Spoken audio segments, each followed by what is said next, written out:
Up over the thing to remember. The scene starts to tumble to the sound of the drums. Oh boy, there ain't no need to fight a time and ring. It ain't no big thing, just show her a little. Baik, kami awali. Assalamualaikum warahmatullahi wabarakatuh.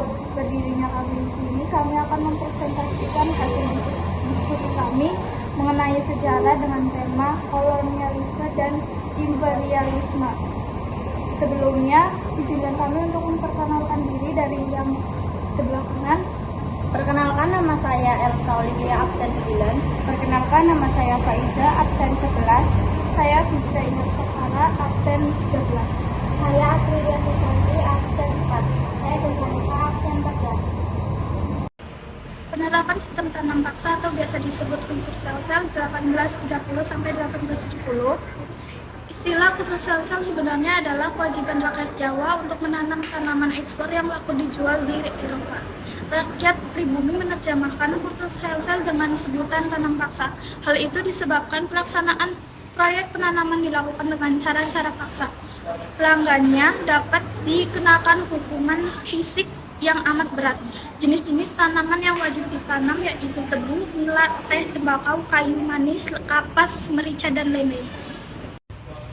Ketentuan-ketentuan pokok sistem tanam paksa sebagai berikut. 1. Penduduk menyediakan sebagian dari tanahnya untuk penanaman tanaman ekspor yang dapat dijual di Eropa.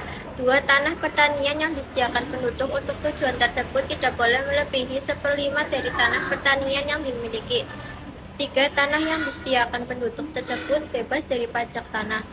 4. Pekerjaan yang diperlukan untuk menanam tanaman tidak boleh melebihi pekerjaan untuk menanam padi. 5. Hasil dari tanaman tersebut diserahkan kepada pemerintah Hindia Belanda. Jika harganya ditaksir melebihi pajak tanah yang harus dibayar rakyat, kelebihan itu diberikan kepada penduduk. 6. Kegagalan panen yang bukan karena kesalahan petani akan menjadi tanggungan pemerintah. 7. Bagi yang tidak memiliki tanah akan dipekerjakan pada perkebunan atau pabrik-pabrik milik pemerintah selama 65 hari setiap tahun. 8. Pelaksanaan tanam paksa diserahkan pada pemimpin-pemimpin pribumi. Pegawai-pegawai Eropa bertindak sebagai pengawas secara umum. Pelaksanaan sistem tanam paksa memberikan dampak bagi rakyat Indonesia, baik positif maupun negatif, yaitu dampak positif. Rakyat Indonesia mengenal teknik menanam jenis-jenis tanaman baru. Rakyat Indonesia mulai mengenal tanaman gagal yang berorientasi impor. B. Dampak negatif, kemiskinan serta penderitaan fisik dan mental yang berkepanjangan. Beban pajak yang berat, pertanian khususnya padi banyak mengalami kegagalan panen. Kelaparan dan kematian terjadi di banyak tempat, seperti di Cirebon 1843 sebagai akibat dari pemungutan pajak tumbuhan dalam bentuk beras serta di Demak dan di Grobogan sebagai akibat kegagalan panen.